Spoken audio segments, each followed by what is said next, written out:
America Meditating Radio Show, we collect wisdom, inspire each other, and empower hearts 24/7. Hi, I'm Sister Jenna.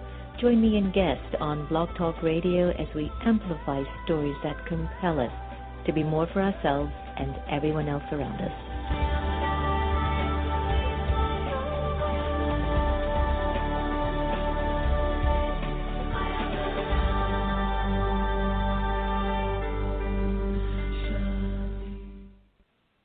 The Azar Foundation for Children of the World is an organization aimed to support women and children in need across the globe. We believe in empowering lives, strengthening minds, and providing programs that enrich health and education. The Azar Foundation was founded in 2003 and has been serving the world ever since. Visit us at our website at www.azar4children.org. That's www.azar4children.org to find out more information about our endeavors and join our mailing list. Remember, the smile and the cry of a child doesn't have any language. The Azar Foundation. Do you like to meditate? Have you tried to meditate? Have you struggled with meditation? Why don't you visit one of the Brahma Kumaris Meditation Center? Visit brahmakumaris.org. The Meditation Museum in Silver Spring, Maryland offers a variety of courses and activities to make your life go a whole lot smoother. Located at 9525 Georgia Avenue, you will be able to experience the beautiful silence that's in the space. There are courses in Raja Yoga meditation, positive thinking, stress-free living, and personal development classes. For more information, call us at 301-588-0144 or visit us online at meditationmuseum.org. Hi, this is Sister Jenna. You are tuning into America Meditating Radio, and it's always a little space that we can come and meet and heal and overcome our own issues. And even as I speak, I sit in the studio still having kind of percolated feelings inside, not because of whomever is in power. I think more of the unfolding of the scene that's happening in our country. Just a lot of questions, a lot of emotions, a lot of feelings, a lot of uncertainty. And I know that it's because we're birthing something new. And, of course, the way to go is to be optimistic. My conversation with Dr. Andy Newberg, who is a scientist working on neurotheology, was sharing in my conversation with him that if we have particular thoughts that are more of a spiritual nature, more evolving, it actually has an impact on the brain, and it wires the brain a particular way in how to respond and how to function as people. And so we all know that the more we're focused on ourselves at a level of growth and development and inclusivity and positivity and abundance, then it does some sort of a rewiring in our system. And so what areas within your own life are you finding that there are blockages or limitations or areas that you feel like you're not really doing as well as you wish that you could? And so this is where, again, the whole narrative of, I think, what we're going through as a nation has a lot to do with what you're thinking and what's the intention behind those thinking. Are your thoughts connected to a spirit of cooperation, or are the thoughts connected to what's in it just for me? And I leave that for you to think about, because even in my morning class at the Meditation Museum, I was gifted this concept: is every thought of yours filled with the spirit of cooperation? Is every thought filled with the spirit of cooperation? That means every thought that I'm having, is it with the intention of benefiting, giving help, giving hope, inspiring, uplifting?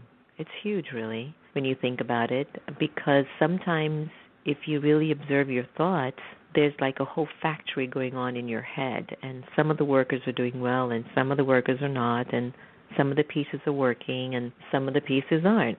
And so what thoughts are actually working in your head? What thoughts are actually functioning appropriately in your head? And I looked at my own life after November 8th, and I kept wondering, how much have I lived my life where it is bigger than just what I want for me? And I have to honestly tell you, my friends, I do. I really do.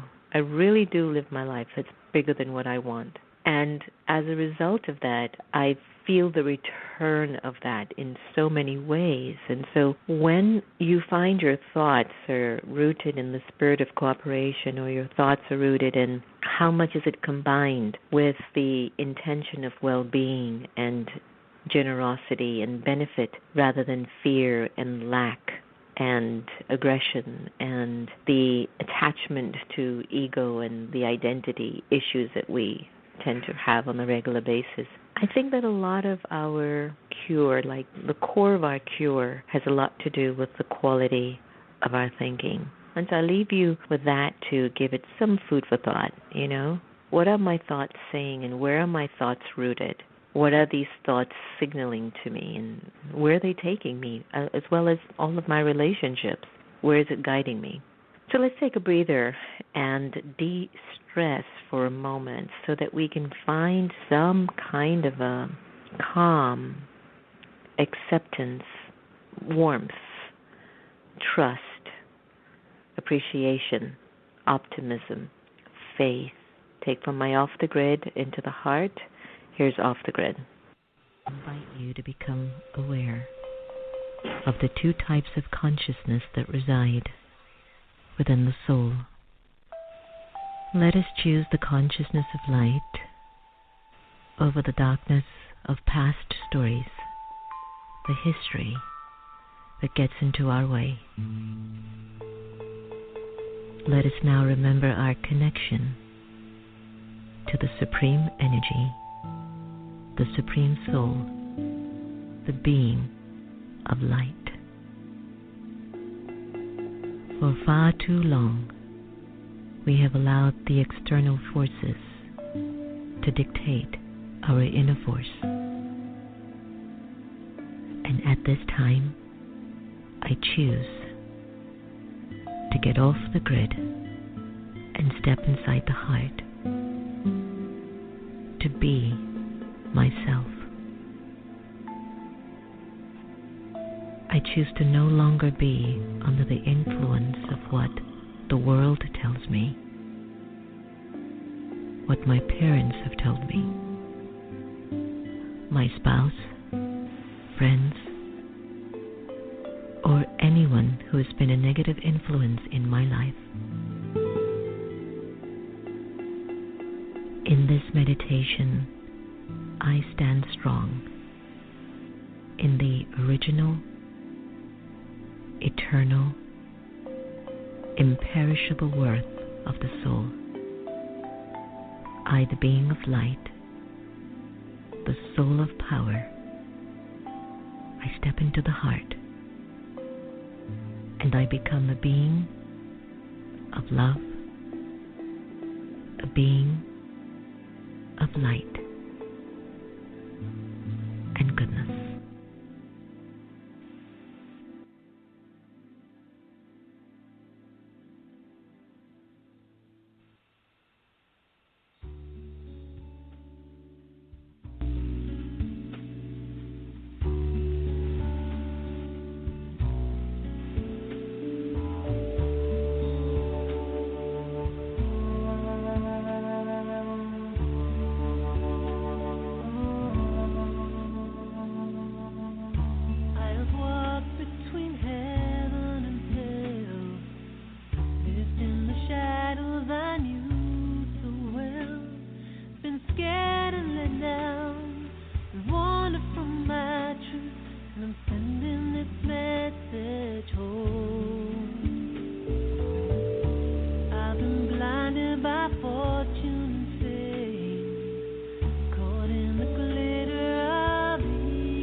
That was Message Home by Bliss.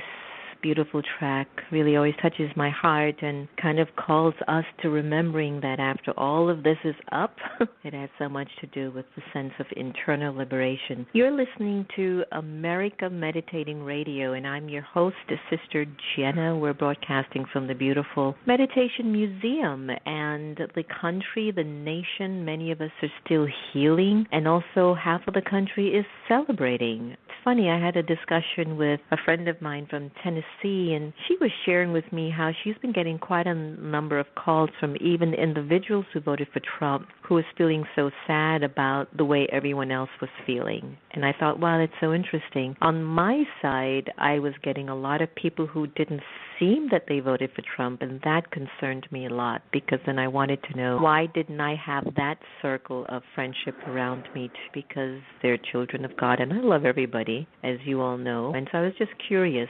I know that there were some quiet Trump voters among me, and I know that even a brother had called me from Miami that he was voting for Trump, and then he meditated and switched sides. I'm not quite sure if that's good or bad, but just the fact that, I don't know if this is about any particular person anymore, but this is just about where we are internally and what these thoughts are saying. So thought is, I want change. The change that I want is, I want more money, I want a better job, I want lower health care bills. So I want a change, and I will stop at nothing to get that change. And so am I even prepared for the change that I'm asking for? How many times have we all had the thought to get a change, and when we finally got the change, it's like, oh, this is not exactly what I had asked for. Be careful of the things you ask for, because you might get it and even some, and even more. And so a lot of times, I know that for me, and I don't know about you, but when you really want to change in your life, don't you find that you try to create yourself to consciously prepare to walk into that change, or is it just me that actually does that? Let's say I'm in a bad marriage and I really want to get out of it. Do I just stay consumed by all of that negative vibe that's around me, or do I start to take a class and educate myself? Do I start to look for some part-time job just to get me going, that if and when this story ends, I still have a continuation of my life, and then I'm building myself and I'm feeling myself? You get what I'm trying to say? So when we want change, something internally as well has to be prepared for that, rather than to try to initiate change from the same level of consciousness that I've been in. And so I feel that as a country, if we're looking for change and we're looking to have better relations, and I know that there's going to be a lot of good out of this in many ways. And I think there will be a lot of tests in many ways as well. And so am I prepared for those tests? Am I really prepared for all of that? And so it's something to think about. We're in an interesting time, and it's a time for deep reflection. It's a time for deep observation of what's at the base of my value systems, and to what extent do I claim that I really love this country. And when I was getting ready this morning, I just thought about my own human relationships, that the proof that I really love someone is that I make sacrifices. I really do. I make sacrifices that will help me to just find within my own being a sense of love that I need to move a story forward. And so do I really love America? Do I really love this country? And I will say a big Y-E, yes. And what's the proof of that is the fact that I always go an extra 10 miles to take care of things and to make sure things are okay. I try to play by the rule of law to the extent that it helps us all. I try to be a noble citizen on a vibrational level, where I feel like everywhere I walk on this land and in this country, I'm vibrating an energy of peace and silence. And I feel like I'm contributing something much more positive than something negative. I hold back that which I think is not healthy for the larger picture, and I give freely to where I think the picture is beneficial for more than one. And so, I could give you a long list, but what would you do because you love the country so much? Are you willing to raise your vibrations at a much higher level? Because if we keep going out and physically try to change something where we can't even access the portals or the spaces for change. It's just more anger, more fear, more disappointment, more angst, that energy is not serving me, and then again it's not serving the country. So it's back at the same level that I don't even want to be in. And so am I willing to make my thoughts cooperate more? Am I willing to focus on a deeper level of understanding that a solution begins from a thought level? A solution begins from an intentional level. Solution to life's challenges and situations begin from the level of a cooperative thought. Thank you for joining me on this day as I and you and all of us continue to bring our hearts and minds together to come to a place of surrender and acceptance and understanding and peace. From our wonderful friend Sanatam Kaur, we're going to play YNT. And remember, no one or nothing can take away your happiness unless you give that up. And we're here to love each other the same. Take care, my friends.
Brahma